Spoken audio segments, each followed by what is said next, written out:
Es conocida como la noche más aterradora del viejo continente.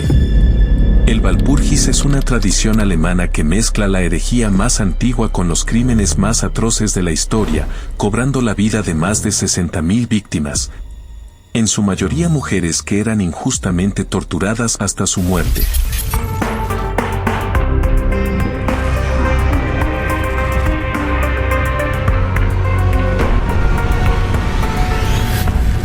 Antes de que existiera el cristianismo, los pueblos celtas y germánicos celebraban el 30 de abril el Festival de Beltane, marcando el inicio del verano. Esa noche, se creía que el velo entre el mundo de los vivos y el de los muertos era más fino. Los germanos la llamaban Exennacht, la noche de las brujas.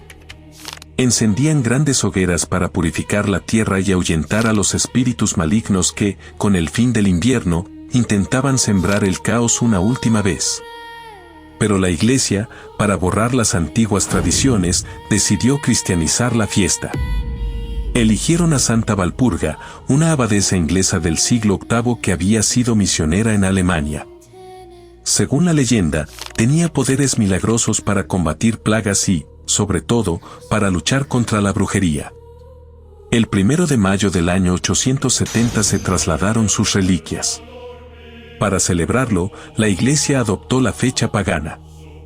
Así nació la noche de Walpurgis, una santa que protegía de las brujas terminó prestando su nombre a la noche más famosa de aquelarres y rituales satánicos. Pero la leyenda necesitaba un escenario. Y ese lugar fue el Monte Brocken, el pico más alto del norte de Alemania, en la cordillera de Lars. Se decía que cada 30 de abril, las brujas volaban sobre escobas, gatos negros o cabras hacia la cima. Allí se reunían en un gran aquelarre. Bailaban alrededor del fuego, celebraban orgías y adoraban al demonio en persona. La montaña está envuelta en una densa niebla casi 300 días al año.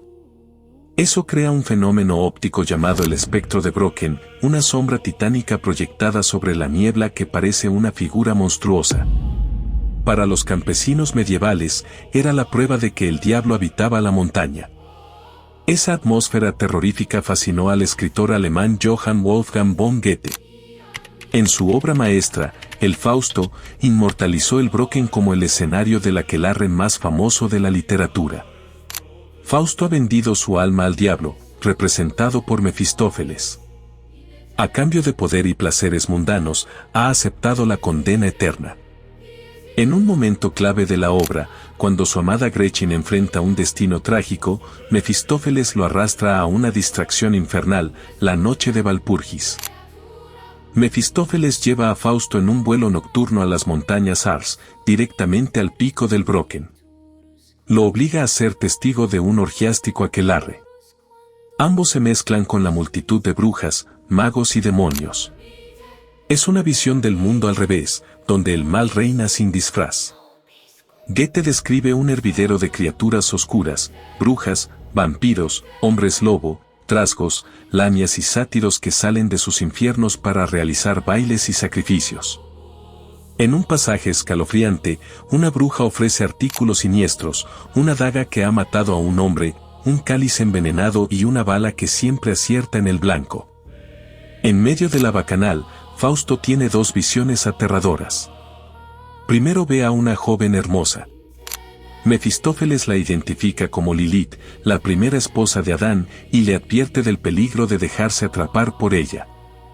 Luego, entre la multitud, distingue una figura que se parece a su amada Gretchen. Mefistófeles le grita que no mire, porque es Medusa y lo convertirá en piedra. Pero Fausto no puede apartar la mirada, paralizado por el horror y la culpa.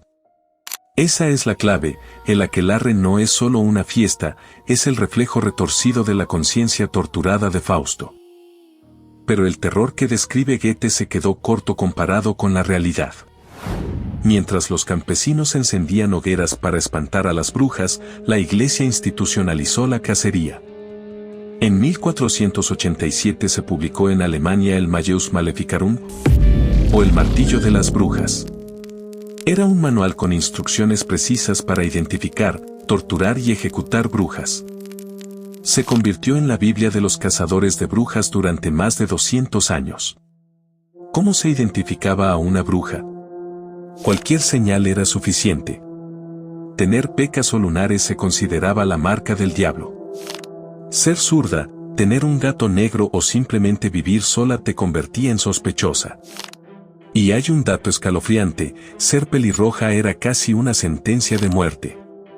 El cabello rojo se asociaba con el fuego del infierno y con la supuesta marca de Caín. Miles de mujeres pelirrojas fueron quemadas solo por el color de su pelo. Una vez acusada, comenzaba el calvario. Las torturas tenían un solo objetivo, arrancar una confesión. La más común era el tormento del pulgar, un tornillo de metal que aplastaba los dedos hasta romper los huesos. También usaban la silla de tortura, cubierta de púas metálicas donde sentaban desnuda a la víctima. O la cuerda, ataban las manos de la acusada a la espalda y la elevaban, desgarrándole los hombros. Si confesaba bajo tortura, su final era la ejecución. El método más habitual era la hoguera. Ataban a la mujer a un poste, amontonaban leña a sus pies y prendían fuego. A veces, por compasión, la estrangulaban antes de encender la leña. Otras veces, no.